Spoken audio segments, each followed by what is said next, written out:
Alright, everyone. I'm gonna start this stream up. First, I gotta get this game up. It's giving me some issues. Live. Yeah. Okay, good. And starting up the game. So I use this Final Burn Alpha Shuffle Emulator, which is known to have some weird features, but I'm gonna use it specifically for two features. One is so I can use the Lua scripting feature, and the other is to speed up the game. So let me turn on the game real quick.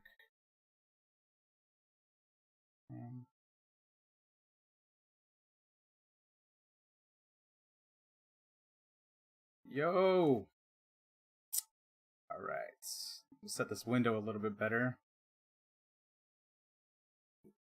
Right, oh, that's too far. Okay, a little bit more to the left. A little bit more. And just a bit more. Okay. Just move this up a little bit. Okay. Alright, that should be good. Is the audio coming in from the game?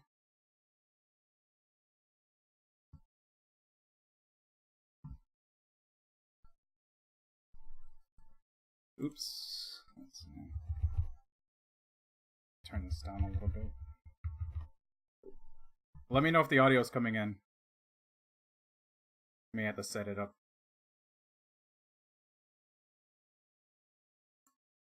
So I definitely don't see it. Oh, you don't hear any game audio? Okay, let me figure this out. Okay, so no game audio.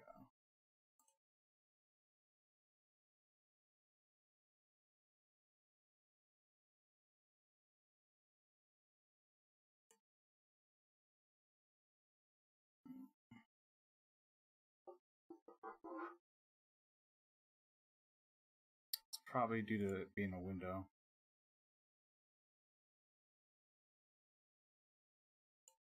Okay, input what strings. No, that won't do it. Okay. 1 second. Try that. Speakers.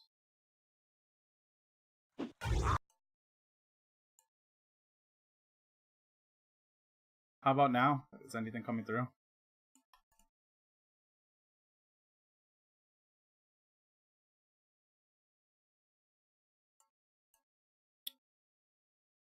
Probably didn't do anything.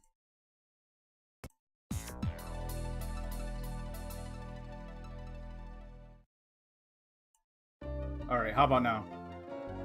Maybe they did something right. Hitbox. The PS4 menu. Okay, there it is. Okay. Yeah, I do have a PS4 attached to it because I'm eventually going to switch over to it. But for now, we're going to use this guy. Alright. Okay, there we go. Alright, so let me set up the Lua scripting menus. So I use Final Burn Alpha Shuffle specifically to look at hitbox viewer stuff, right? And usually I'll just pick a matchup. So I'll be manning both the P1 and P2 side right now. You can see my inputs for P1. I still haven't figured out a way to set up the second player on here to get all that working on there for the overlay, but I'll figure it out eventually. Let's say I'll just do a random matchup. Doesn't matter. Oh, okay, whatever. Thanks, game. Alright, so if you're going to be using an emulator, you have to utilize cheat codes. I'm gonna turn the audio down for this guy a little bit more. So usually you'll use like infinite time, infinite meter, and that'll set up your training mode. Generally, if you're gonna do like just one controller, right? And all you can do to practice this right now is to you can just do, you know, basic bread and butters, right? Is the audio still louder than me, David? Or do I need to put it just a little bit lower? Let me, I'll try doing this.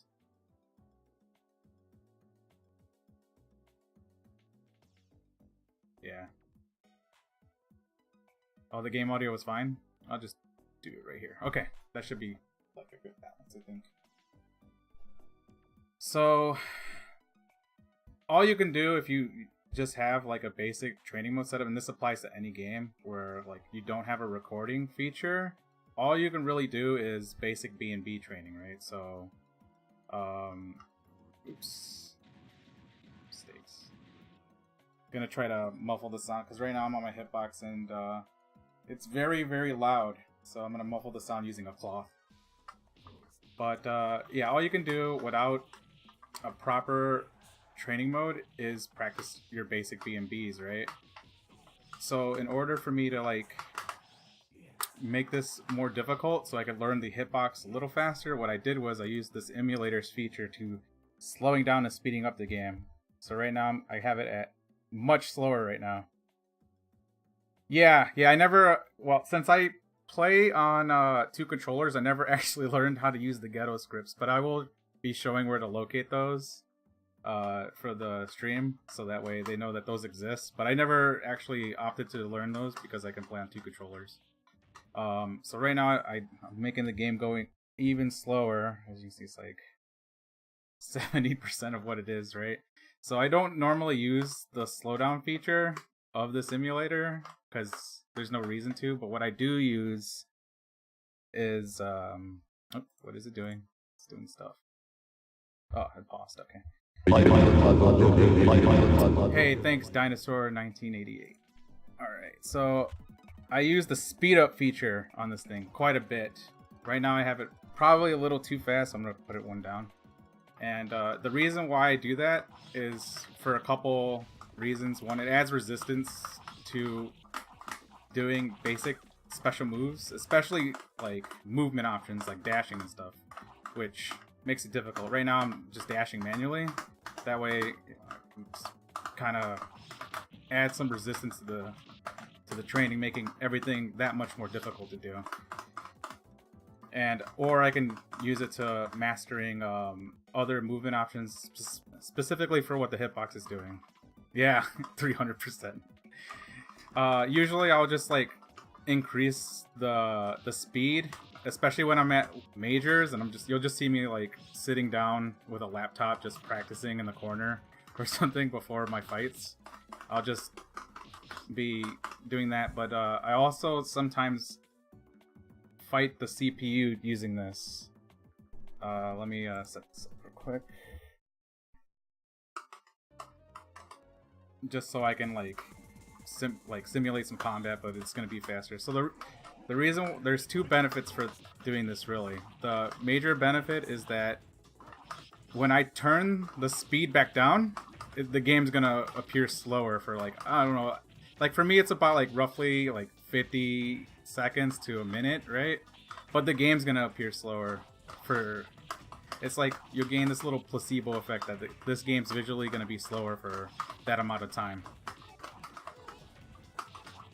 And the other thing is my hands will be warmed up when I go back, and the only thing I have to do is readjust. So before my matches, before I go like play somebody, I'll start to slow it down little by little until I can get my speed back on track. But the game's gonna appear slower to me now, and that's always a good thing.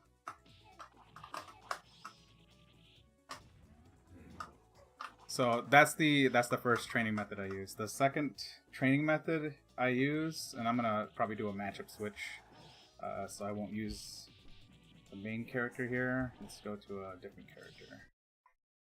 Let's say I wanted to learn a brand new character, and I'll just let random decide it real quick. Let's say I wanted to learn Felicia, right? Okay, that's fine. There's and right now I'm going to be using P1 and P2 side right now. The pad I'm using right now is a Hori MIDI pad, and I'm utilizing just a basic standard hitbox as my other peripheral. So, oops. Let me adjust the window real quick. Kind of screwed up. Okay. Alright. So what I can do, I can turn on a hitbox, a Lua script, right? That will display the hitboxes. And that helps out a lot for older games. Specifically so that you can learn how to beat some of the attacks that they're going to do.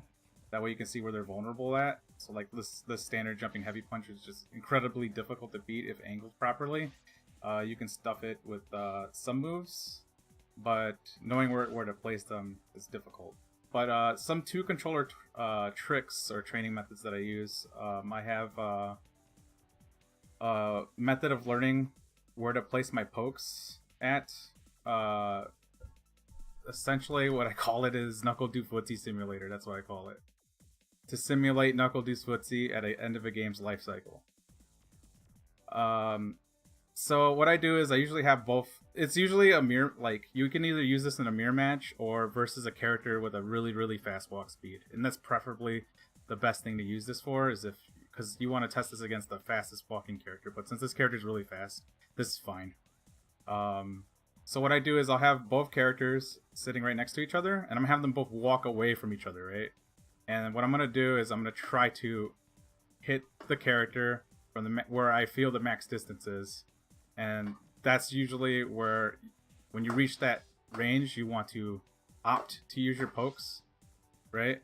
So I usually do this for quite a bit, especially when I'm learning a new character. When I'm trying to learn, which I'll show for like a couple other games that I'm gonna try to get into. But yeah, this method mostly works only for 2D games. It's a little more difficult for 3D, but I use this for all 2D games. So I'll do that to check pretty much the range of every attack. And there's a couple ranges that you need to be aware of. The max distance, where this poke will reach, and in this distance right here where the poke is not going to reach. This is a very important distance as well, for a couple reasons. Depends on the game and how fat the character gets, but if the character becomes a little too big, if they jump towards you, even though I'm whiffing this poke right here, it'll still hit them, as long as they jump towards me. But if they jump away from me, they're fine. Or a neutral jump, they should be fine too as well. But it's still a good distance check where you can just hit a button, and if the opponent decides to jump towards you, it will still hit. So you don't necessarily need to be at the complete max range. You can be just about in range if you feel that your opponent's gonna do something. But if you want to be another different movement option, like let's say up back, you're gonna have to be closer in order to pull that off. So I test, and then for more grounded based footsie games like Street Fighter or something, I usually use that trick where I figure out the max range where this whiffs, and then I see if I have a poke that I can use to sweep them with. So I'll activate their proximity guard, and then I'll use like a poke, because they'll be stuck like that. And that's, I usually check if my character is capable of doing that, and if they're not, then I know to go in range to make sure my pokes will work. Those are the grounded footsie tools to check them out. So I usually just check if I'm in this range, does my button clip them if they jump forward, and getting them to block or causing them to be in proximity guard so I can sneak in a poke. And if not, then I move a little bit further. I know the character should now be a little bit closer to pulling off what I want to design my attack to do. Specifically in the corner too, it's very good if you know these ranges, because then you can be right here, right? The opponent can opt to attempting to counter attack you, right? And let's say I do a button like a frame or two later than this one, they should be getting hit by that depending on their button. But if they jump towards me and I'm in this position, they should get hit. But they can still neutral jump. But if they neutral jump, you're pretty safe as long as you didn't throw another button out and try to beat them out. There's a lot of mileage you can get from knowing where to angle your pokes and what your pokes are designed to do. And I'll do this basic check to and I'll do this for pretty much every normal, just so I know, and I can kind of design a game plan around them. And that's it for grounded footsies. There's also a way I check for anti-airs as well, using like 3 different ranges. So there's the point blank range where the neutral jumps are coming in. You need to know which buttons are going to work, and if the game will allow you to walk under them, if it's possible to. Depending on the jump in, some jump ins are cross ups. You'll get clipped, but I believe this character doesn't have those kind of cross ups, so you can walk under every time. But in this game, the character. Oh wow, look at that. That was really weird. This game, the characters have a difficult time turning around. So what that means is that if I do walk under them and I do attack, sometimes the attack is not gonna turn your character around in time. So there's like turnaround frames specifically for this game. So this tactic's not very useful, but like in the Street Fighter game, you might be able to use that as a technique to anti-airing them. But in this game, it's a little difficult depending on the character, how long they were jumping, how long it takes for them to cross you up. There's a lot of factors. But point blank range is really annoying to deal with. Specifically, usually the best way to stop them from even getting up there is you want to know the poke ranges from before. That way you can stop them from doing it before they even do it, right? Because if they reach the air, then it's all dependent on your knowledge of your hitboxes compared to theirs and their timing. And these normals are really annoying to deal with most of the time. You have to like test out every single one to see what's the best normal overall to deal with that, and if not, I would avoid the situation entirely if you're not sure. Neutral jump normals are really difficult to deal with in this game in particular. Particularly like Talbanes and or Sasquatches. Their normals are pretty hard to deal with.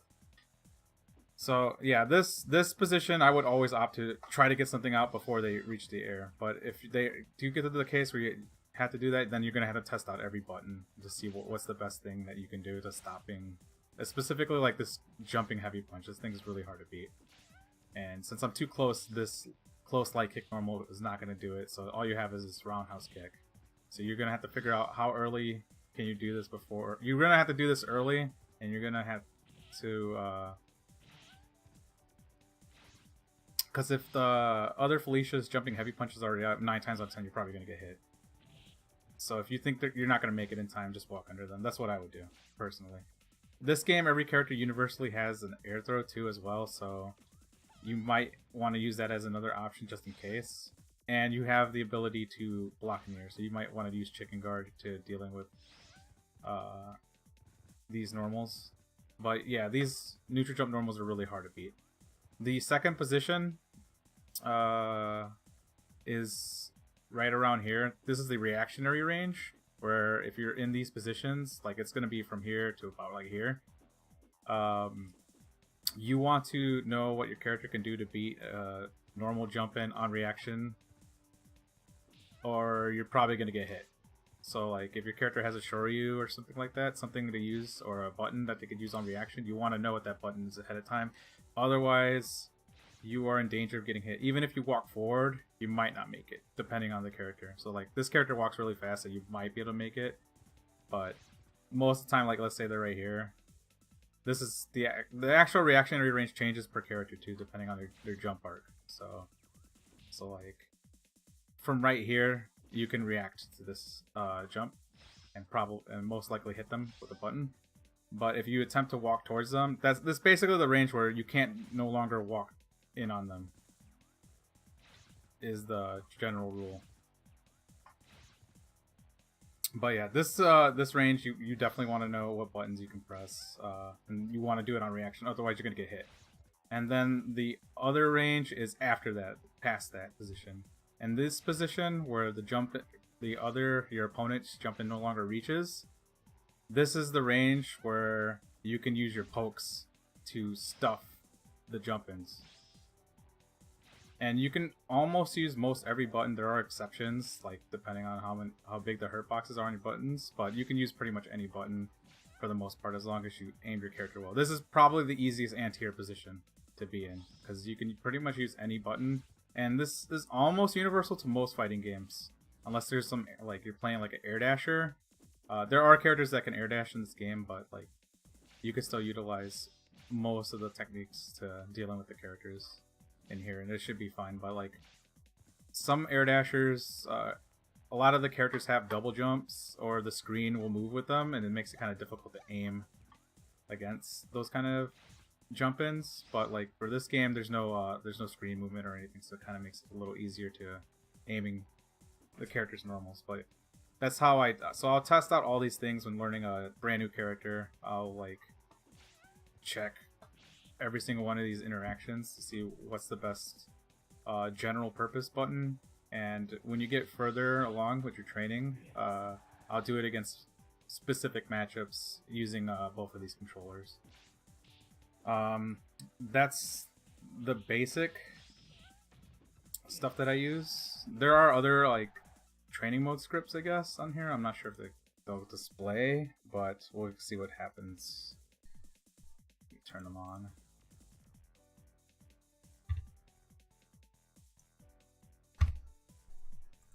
Oops.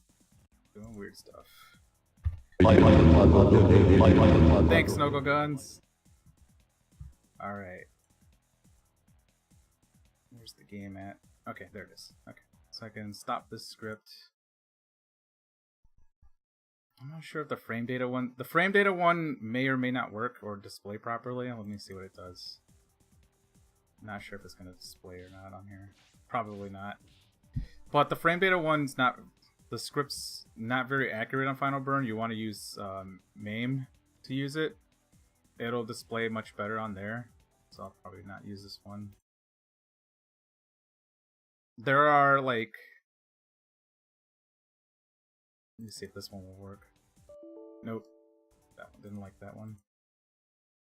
Yeah, there's a bunch of scripts on here. Some of them will work on Final Burn and some of them won't. So I usually just use the same ones, but there are other scripts that can be used for this. This is just a little basic on-screen display that will tell your health, total, and your meter.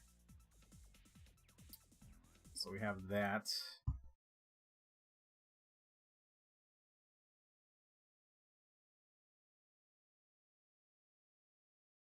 Yeah. MAME's a little smooth. It's more accurate. It's a more accurate emulator. But this one, since we're mostly playing on Fightcade for the most part, I kind of just use that one just to not like change the timing. And usually I don't use the. Oh yeah, I can explain those kind of things too, can't I? There are other techniques that you can use with two controllers. So as you saw, I can learn basic footsies and basic anti-airs from them, right? But you can also learn safe jumps from them as well. So a basic way to learning a safe jump with your character, and this will work for pretty much any game, is let's say I do a knockdown, right? And let's pretend that there's no rolling in this game, right? So I do a knockdown, and now I'm gonna hold up on this hitbox right here, so you can see I'm holding up. So what you're going to do is you're going to do a jump in, and you're going to while holding up, you're going to do your jump in, and you're going to see two things happen. If you hit the opponent and they're still grounded, and you're going to look for how low your character is. If you do your jump in and they do an aerial reset, then you're probably, if the character had an uppercut, you're going to get uppercutted. So like that, you would be getting uppercutted in that position. They would have the opportunity to do a reversal pretty safely and be able to hit you. You would take damage. But if you do a jump in and your character is really low, you have a very, very high probability that will be a safe jump.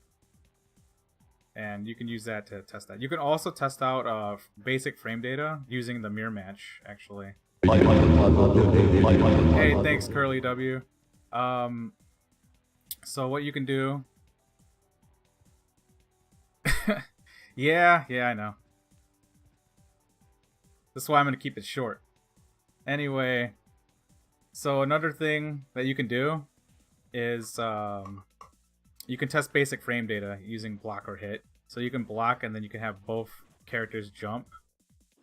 Let me put this to character in the corner. You can have them both jump and you can see who has frame advantage. And whoever jumped first, that character has frame advantage. You kind of do a little basic frame data test that way. So Felicia on the left has like frame advantage and you can kind of just gauge how much they have. yeah, it's gonna be the secret taunt.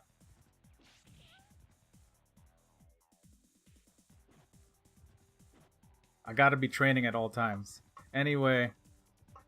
Hey, thanks, Dyne. Yeah, Felicia, that was on the left previously, had about like... It's probably like +7.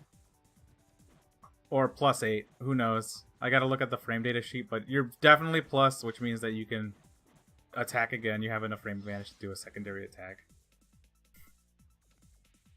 What? The stream is... whatever. But that's some of the two things that I use the two controllers for. There's probably extra things that I never looked for. So, but these are some of the things that I use for two controllers. The two controller training. I use that to check everything. I use the emulator to speed up the game to go even faster. So I can make everything more difficult to do. And I'll fight the CPU while doing that.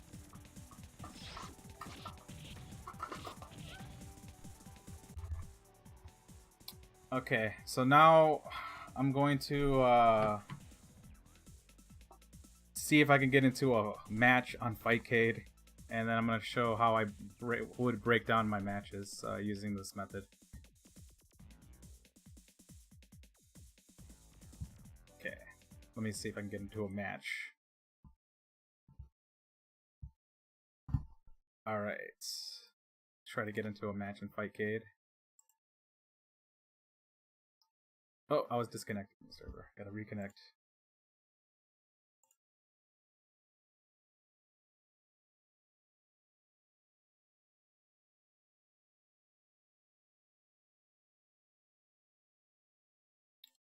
Moment.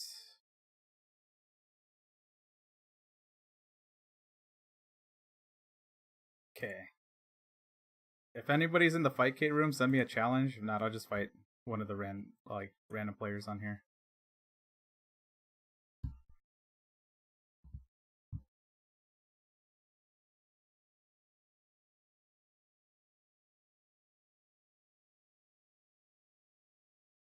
Come on, boy! Sweet. I'll just fight Dyne. Alright.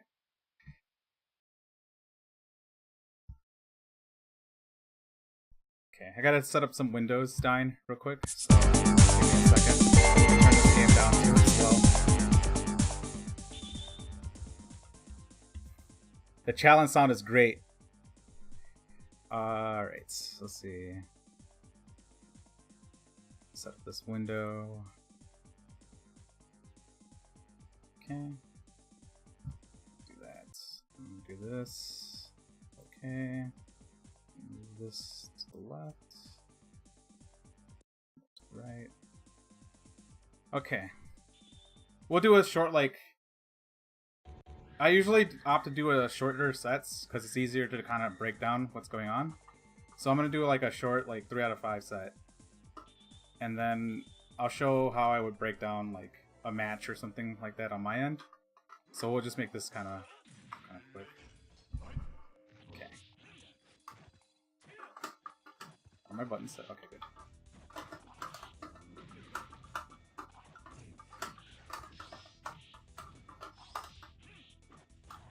There's no custom challenge for Fightcade 2?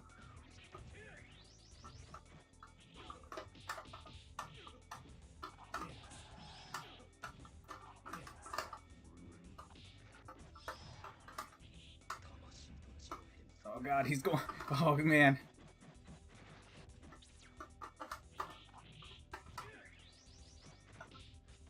Oh, leave me alone. Oh, man.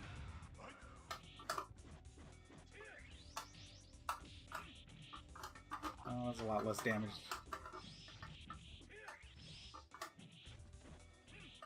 Oh, God, it's so good. It's too good. It's too good. Ah, it could have been anything.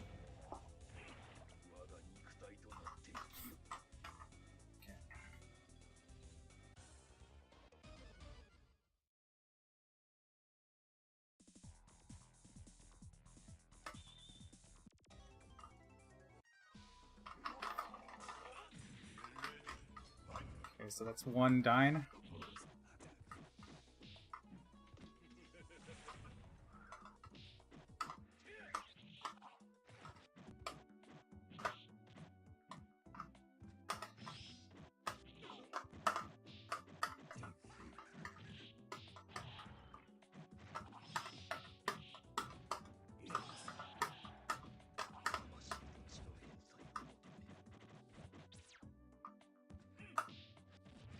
Oh, God. Oh, get out of there. Okay, cool. Oh.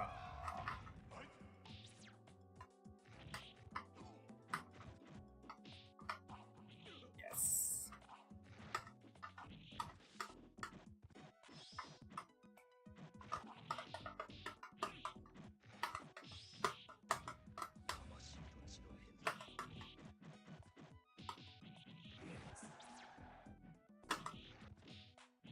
Oh, God. It's too much pressure.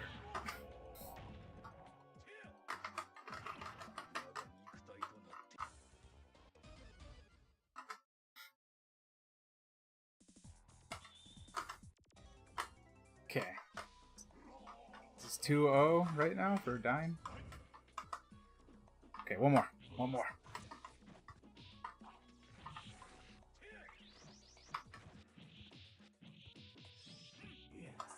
Oh, man. He's got all those tricky baits.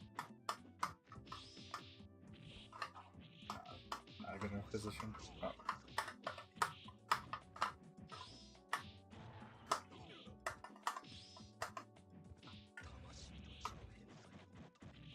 Oh, God, it's so good.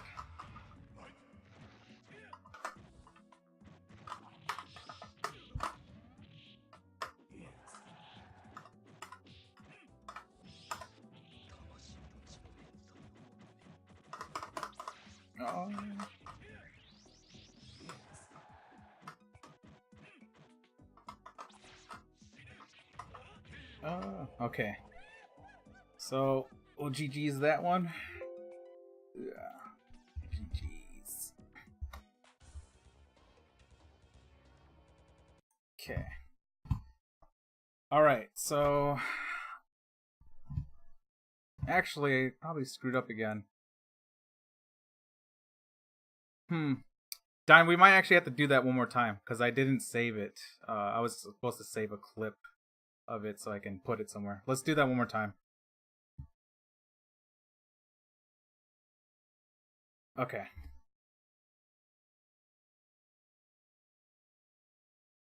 Alright, send me another challenge. Oh, I was just gonna save it in real time. I actually... Come on, boy! Prefer to save it in real time. I can do that too. That's not a bad idea.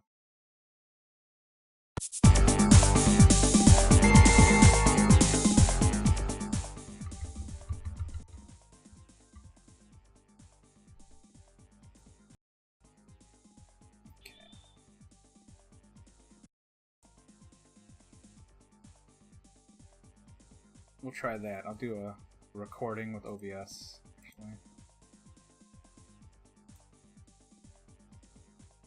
Okay, let's do this. The run back.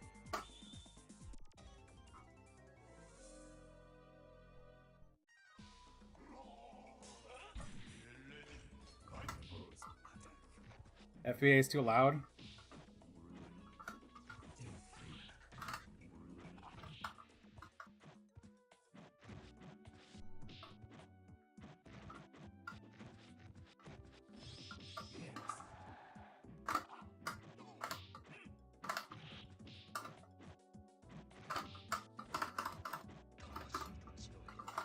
he's too high. Okay.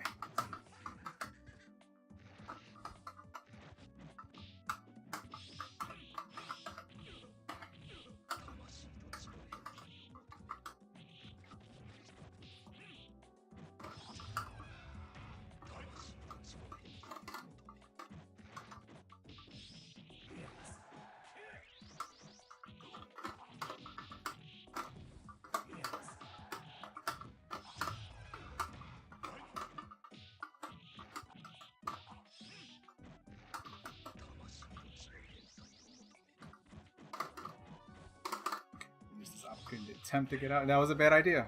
Not a great idea.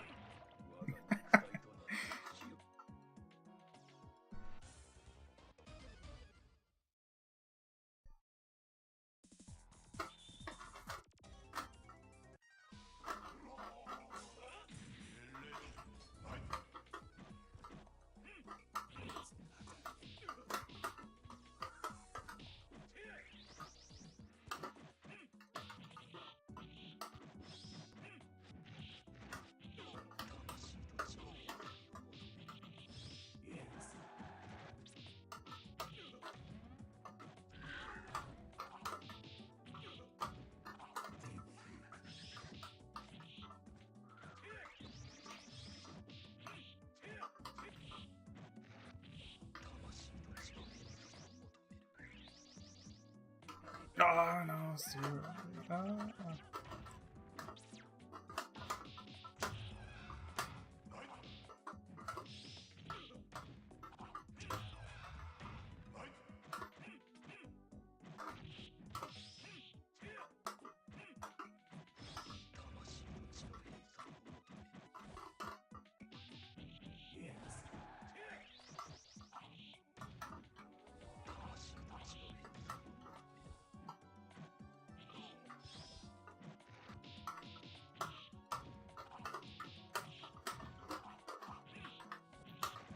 No, let me win.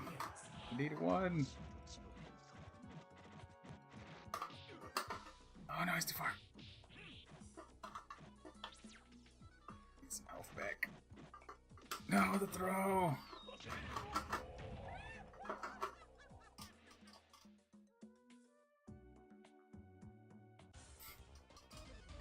Okay, one more game. Possibly.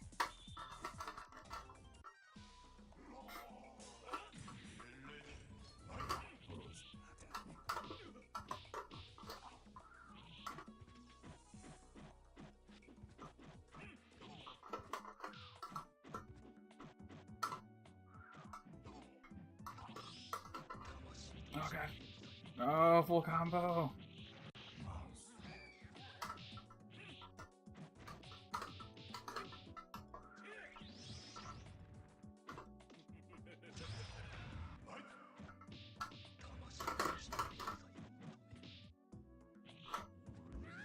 Oh, sweet.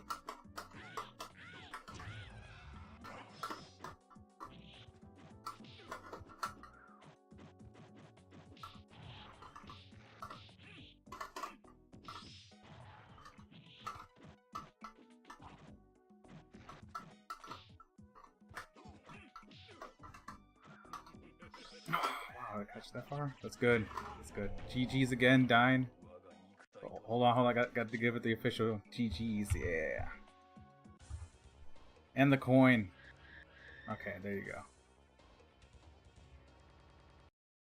Alright, so let me stop that recording. Okay.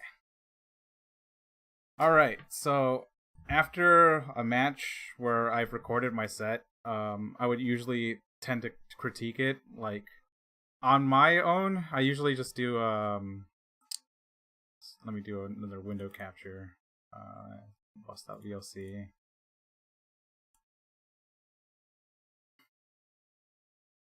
Recording with OBS. Okay, turn this audio down for that guy, because I don't need it. And, let me pull out the window. Where are you at?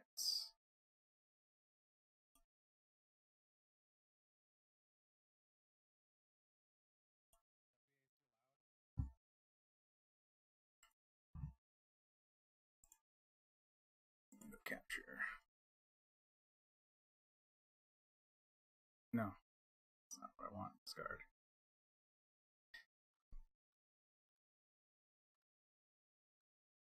There we go. Okay. VLC. Oops, not that one. That was not what I wanted. Discard it. Remove.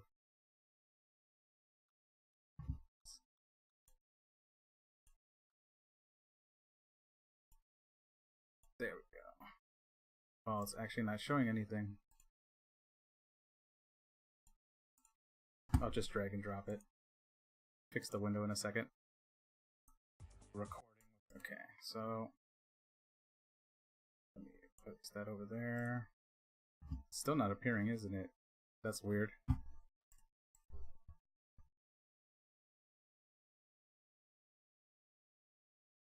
It's really strange. Alright, I'll do this the other way then, the other method. So I can figure out why it's not displaying. Window. Try this one more time. Is it doing anything? No, it's appearing as white. Okay. Okay, so the method that I will use, so I'm gonna try to use flow feedback and just place it in there. So let me pull up the browser. So we'll do a window capture of my web browser. There. And there. Okay. I should pull that up. So that's fine. Just do that real quick. Okay. So since I can't for some reason figure out how to get it to display the video on there, I'll just use flow feedback. So I'll just do flow feedback. Oops. And let's create a flow. Do a raw file. Yeah, that's me. Yep, that's fine. Okay, so we'll do that. Put the video in there. And we'll title it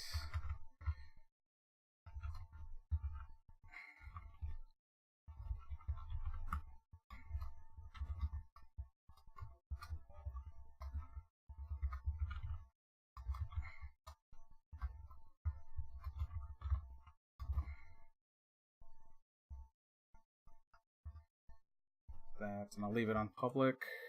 Set the category to vampire.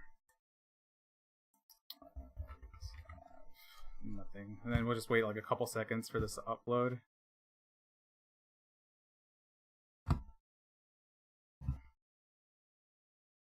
Yeah, it's mostly because I didn't have any method of playing, because the internet that I used to have was really terrible, so now I upgraded it.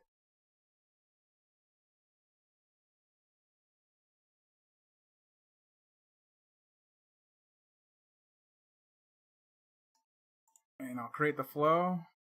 YouTube should be processing it.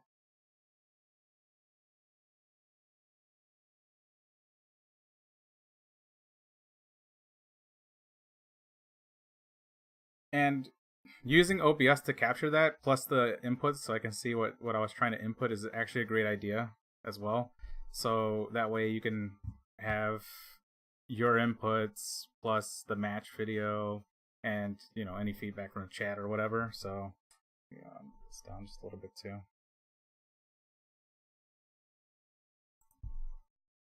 Come on and start. Process this video, bro. Alright, so while that's processing, let me go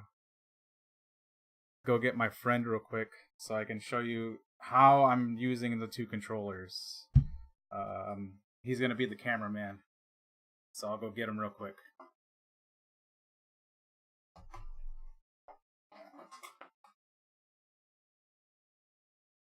Adam.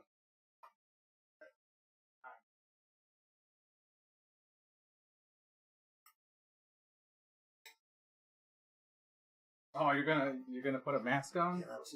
Oh, okay. That's fine. Okay, I'm back. Alright, so I'm gonna, while this is, well, that actually finished actually. But while I figure this out, I'm gonna switch it to the PS4.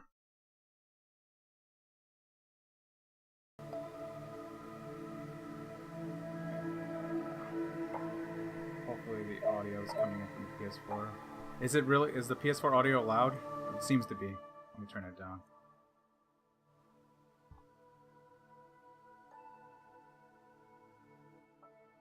So, I'll use the dual pad method. So let's say I'm trying to learn another game, right?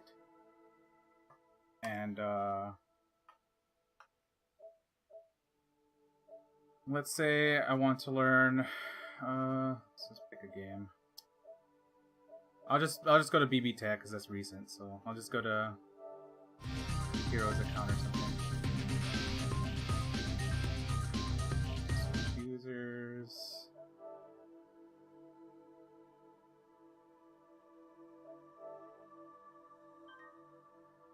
Yeah.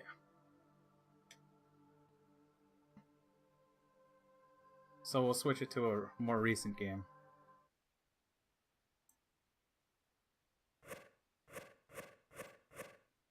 A little bit more. Yeah, I was doing some Unis training before this.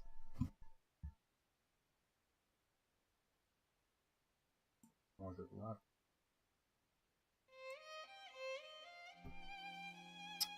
So.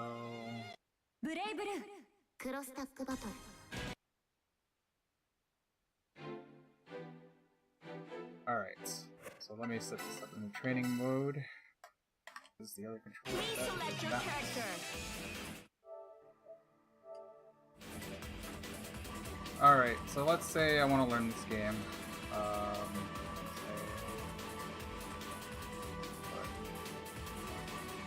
team that I was probably going to work on anyway. So this team, I'll probably work on this team for right now because I don't feel like learning anything.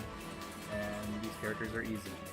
So, just, actually, let me put the mirror. It's probably better to do.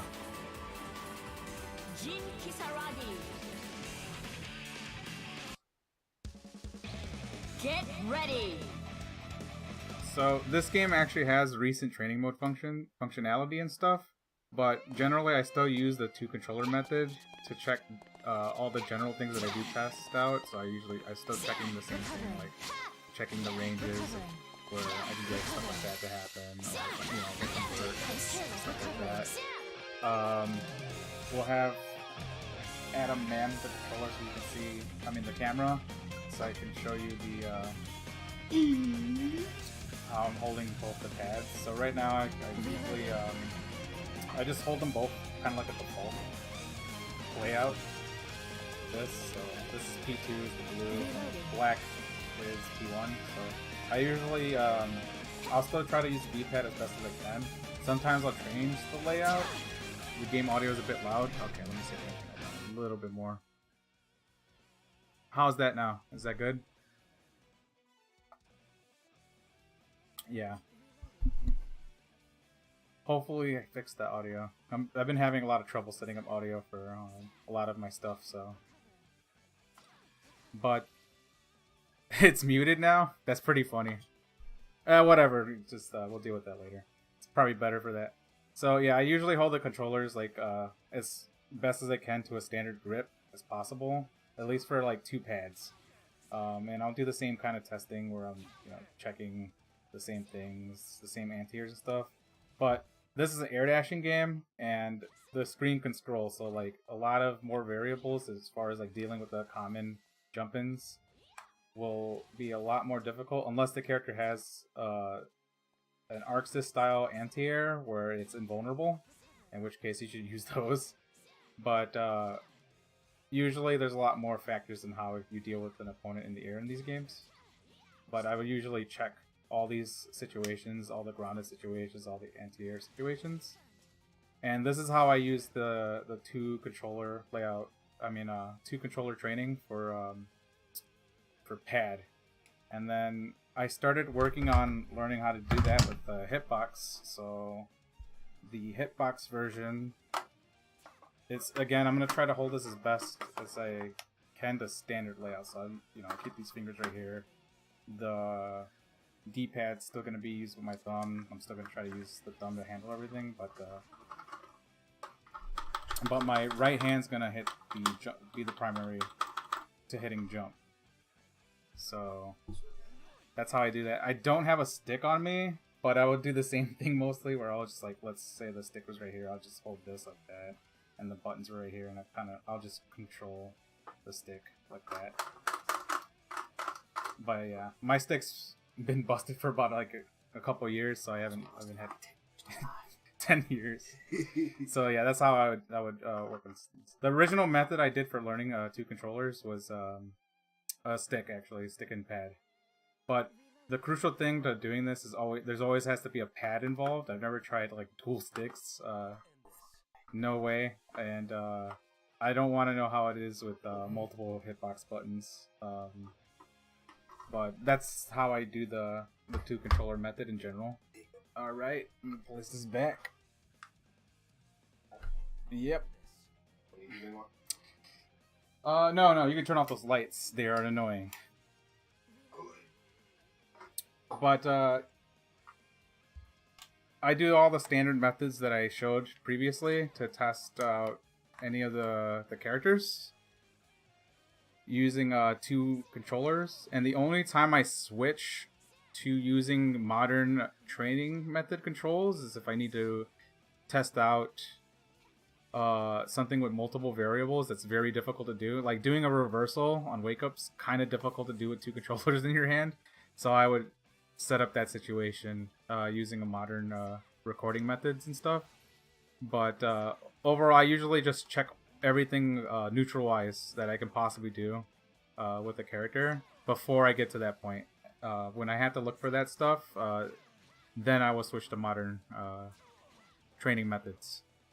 But most of the time, I'm just mostly checking all these, my version of the training method. And I'm pretty sure there's more things that I can discover to use with it, but for the most part, I found, basic safe jumps. I found out how to do footsies using 2 controllers. I found out how to deal with most general anti-air situations with it. And it's been pretty good. You can also use it to test out stuff for the game. So let's say I want to bait the opponent while air dashing over them, and I check to see if the button came out. If they hit a button, I can check those kind of situations. So like in this game, let's say I air dash over you and I do an assist, and your character didn't, they turned around but not in time, you should be able to punish them like that.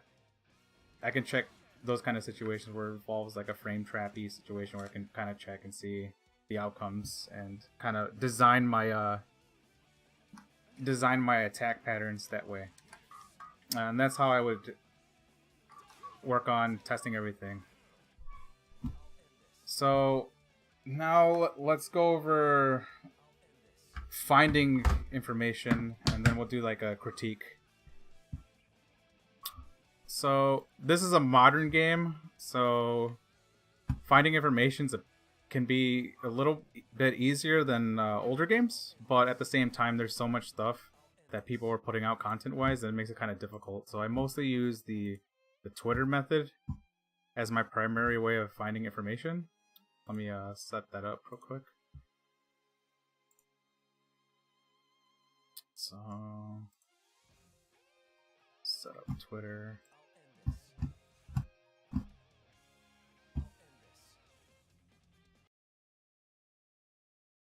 Okay. Set up a browser.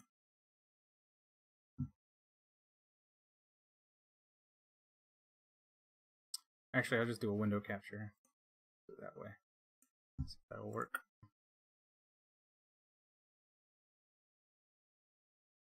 Yeah, like that's the reason why I picked it up. I actually learned this during Street Fighter 4. I didn't have many people to play against at the time, and my internet was terrible. So the only way I can think of to progress is to test everything out on my own. But like that game also had like a pretty decent recording feature, but I wanted to like kind of one up it some way, so I just learned how to control two controllers at the same time. And it definitely worked out in the end, but it was very difficult. If you do try to do this, know that like when you're playing two characters at the same time, your mind's gonna get really like weird, especially like if you're jumping over or it's gonna make your mind like, oh, what's going on? Where's the character? And you're gonna get really confused.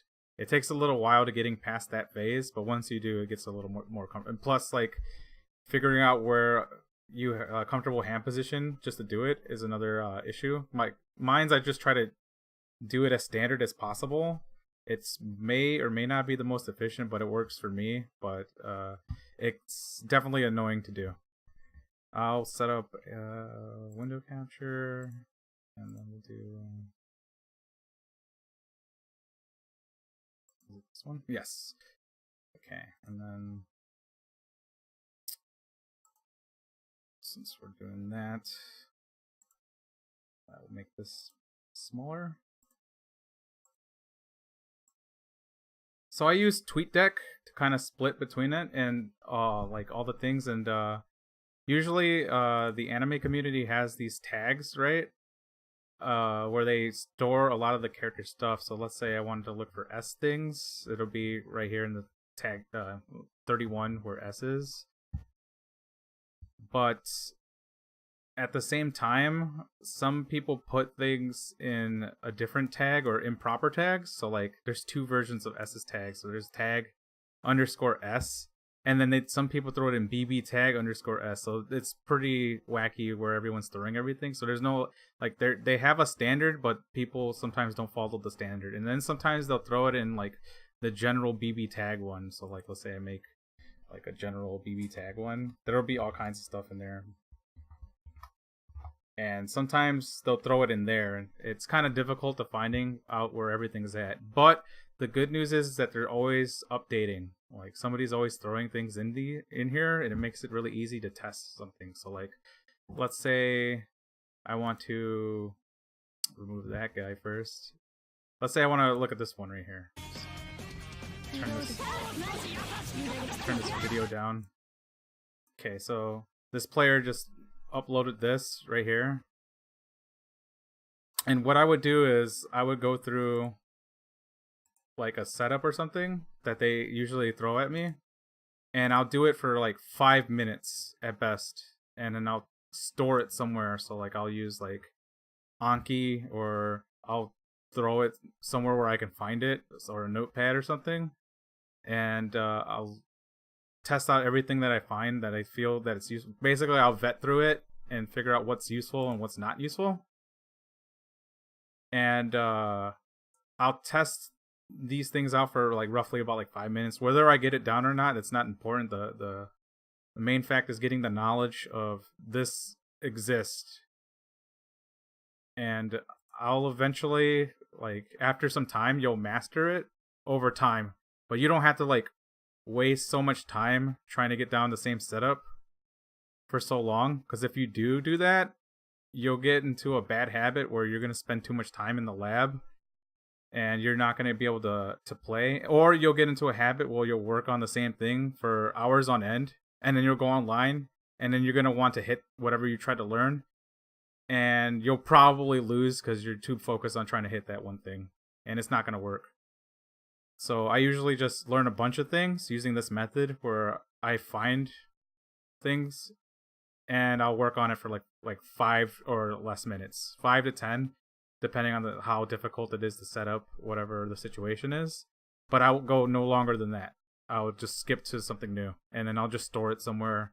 So like, what I want to do is actually I want to use like Burning Meter to store everything now that I want to solve. So I want to like contribute to adding things to Burning Meter and throw it all in here, so that way I know where I stored it. So I'll probably like start grabbing like tweets and throwing them all in here, and you can kind of like split them between the games.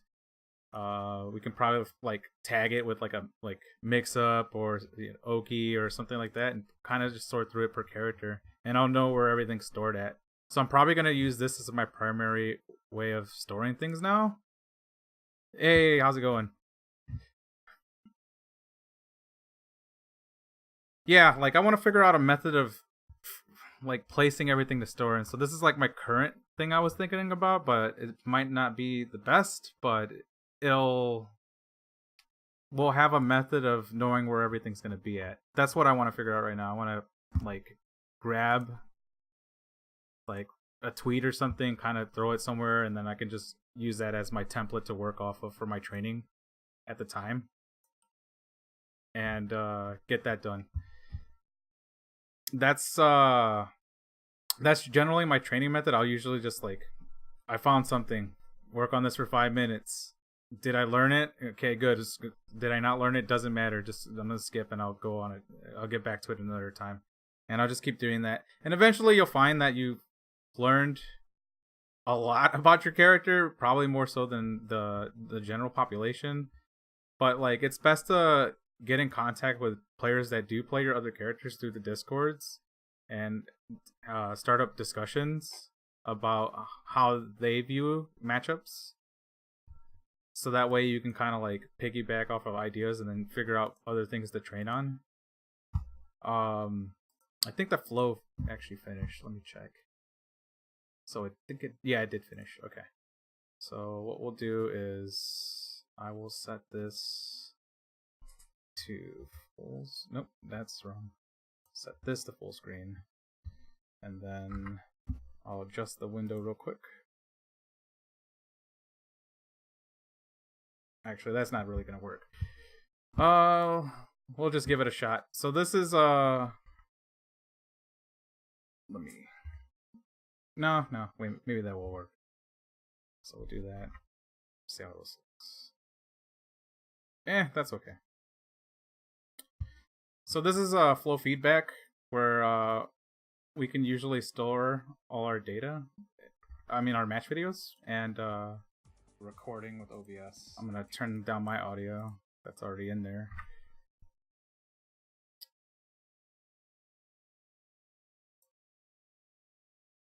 Okay.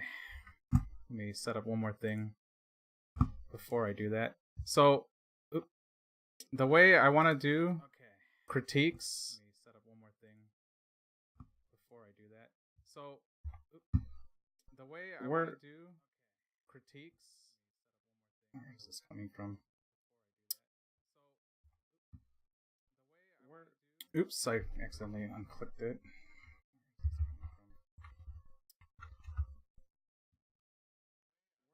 Let's go in here. Profile. That guy. Okay.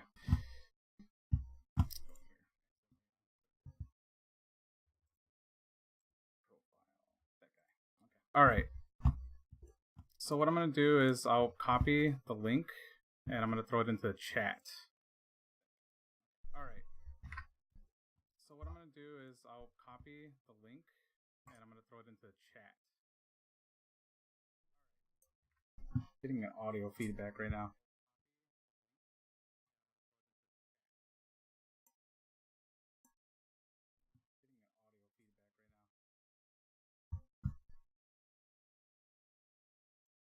Okay. So, flow feedback. Let's set that up. Okay. Flow feedback. Let's set that up. So this is the flow, and I got to figure out why I'm getting audio feedback, but I'll figure it out in a second. Anyway, so this is the match video. Record.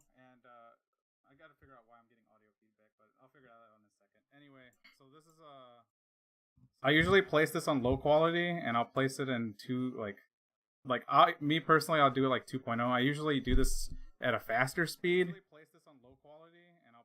And what I'll do is I'll rewatch the video. Recording with OBS. And what I'll do is I'll rewatch the video.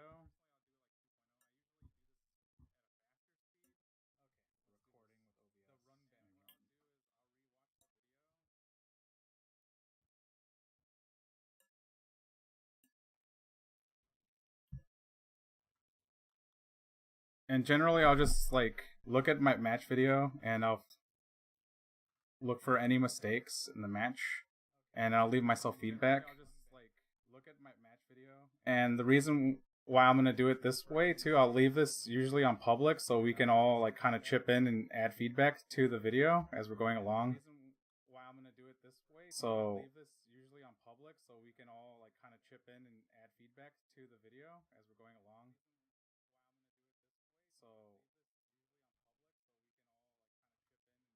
So right there, I did something good at the start. I did a dash in attack, but I didn't confirm it, right? So I could have converted that to a knockdown. Probably made that a little bit better. So I could have converted that to a knockdown. Probably made that a little bit better.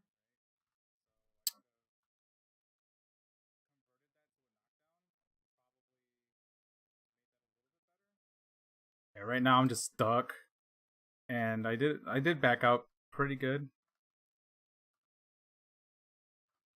Yeah, right now I'm just stuck, and I did back out pretty good. So in the end, the result that I want out of this is so that we can provide feedback live. In the end, the result that I want out of this. So right here, I'll like. Since I'm doing this in a video format, I'm probably not going to add the comments, but what I will do is kind of simulate the drawing process, but not add the drawing. So like right here, I'll draw on it and kind of be like, so this is like good. This color's whack. Good. Yeah. You know, and then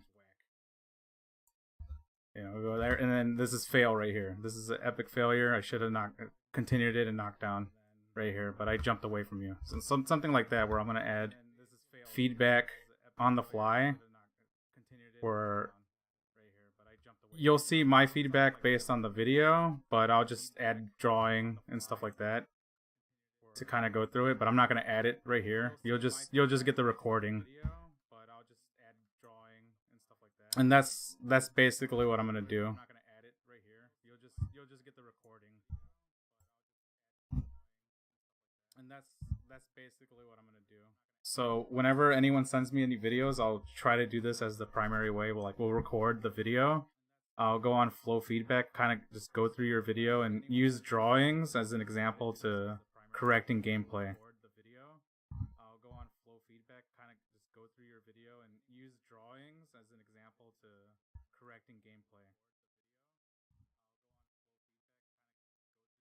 Let's see.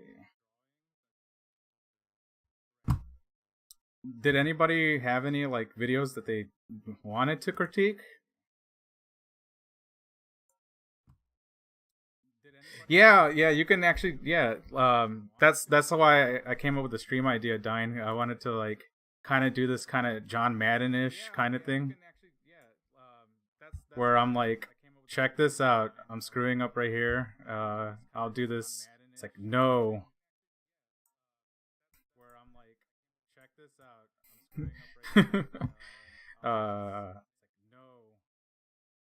Or kind of just go through this process of like trying to see where my mistakes are, but in a humorous way.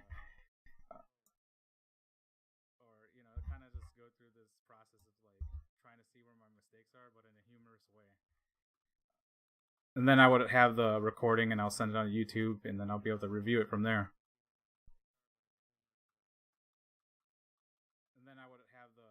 So yeah, this is all good. But the first, whenever I do a critique, I'll just go through it like the fast method, where I'm just kind of trying to watch it, do a brief overview before I start. I'll go back and then do a drawing.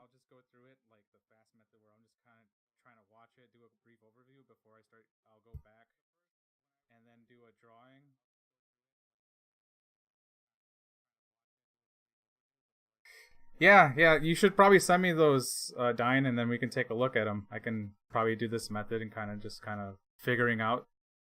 Yeah, you should probably send me those, Dyne, and then we can take a look at them. I can probably do this method and kind of figuring out. And we'll have this like I'll usually leave it public, and others can add I'll leave like what I'll do is I'll leave the flow in the stream, and then people can watch it on their own and kind of add things as we're going along. But mine, for my feedback, it's just gonna all be live, and I'll use my voice to kind of carry through, like make it a streaming effort.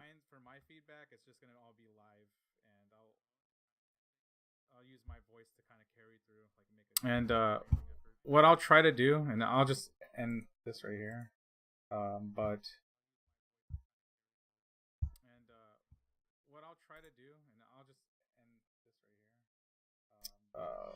But I'll head back into the PS4 actually.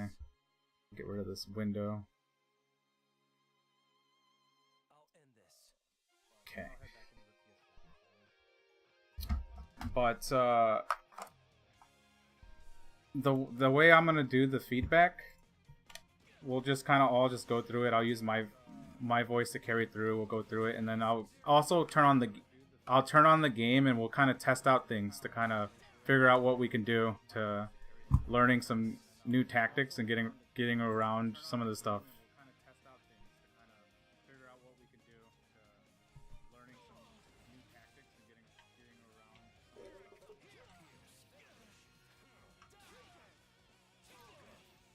But yeah, this is my training process. I usually I'll get a recording, figure out what went wrong, use 2 controllers to go test it out, and I'll just wash, rinse, repeat until I either learn the matchup or I have some new tools to take a look. And then after that, if I don't have anything to work on, I'll go on Twitter, go through what everybody else is doing, and see what I can learn and what I can't. And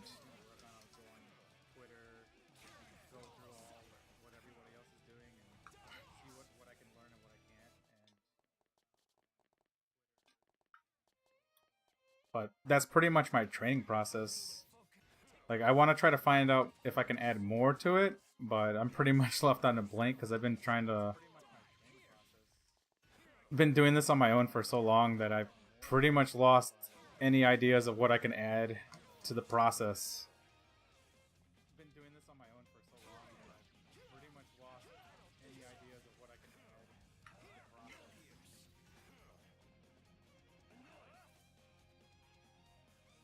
Switch this game out. I'll switch to KOF.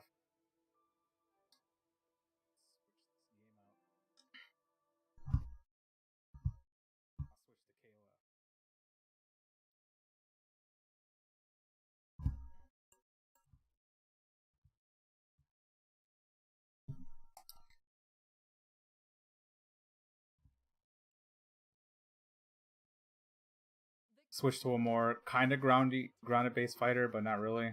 It's a little more jumpy than normal. Just to show some of the ideas.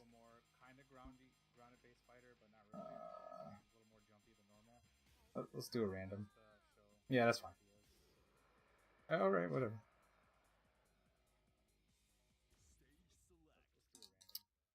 So I'm playing this off of PS4, so there's no hitbox viewers or anything like that. So no special training. This is just gonna be done with 2 controllers.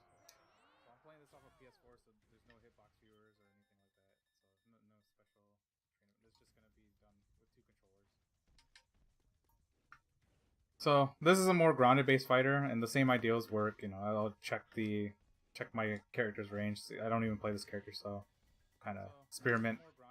So I'll usually check and see if what my buttons can do. Like if I hit a button and this guy presses up on the same frame, will it hit him? Will it not? Does this beat other pokes when they do this?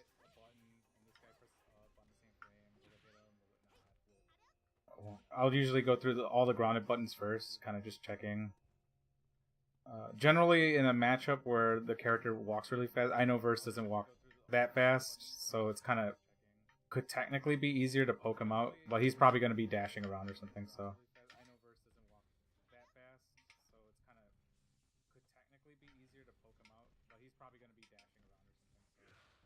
So I'll usually check all these grounded normals first, and then I'll switch over to, basic anti-airs and stuff like that. I know in KOF, jab is the preferred method of beating a short hop, but you definitely want to be in a position to do so. So like if I'm in this position, if I'm close enough, And jab is definitely always going to win, but if I'm right over here, then you're going to get a lot of trades. So I need to be a little bit further away, so that way I can get the button to whiff in front of me, and then I can possibly use a different button depending on the position. But it's a little more difficult in this game to judge where the correct angle is.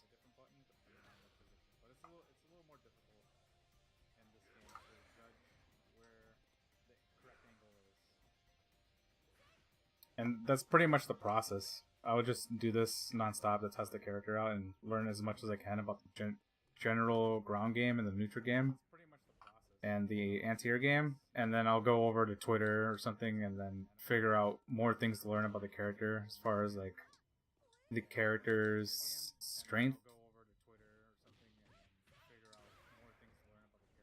and setups.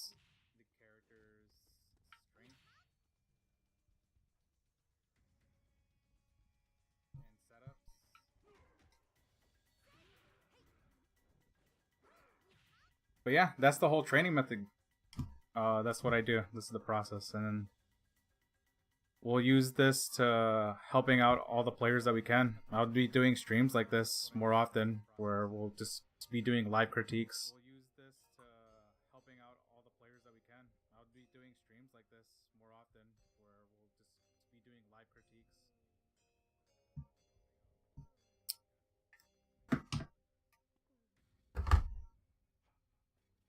Alright, that should just about do it, guys. I'm gonna hop off for a bit, probably watch some UFC or something.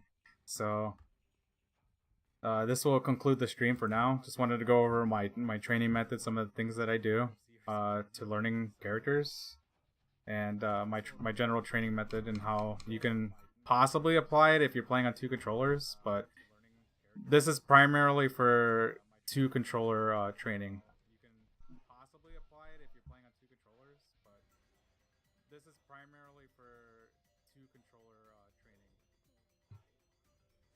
But yeah, I'll probably do another stream maybe later. It depends on if UFC sucks or not today, or I'll do it tomorrow.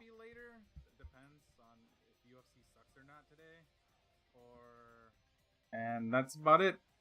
I'll see you guys soon. Thanks for watching.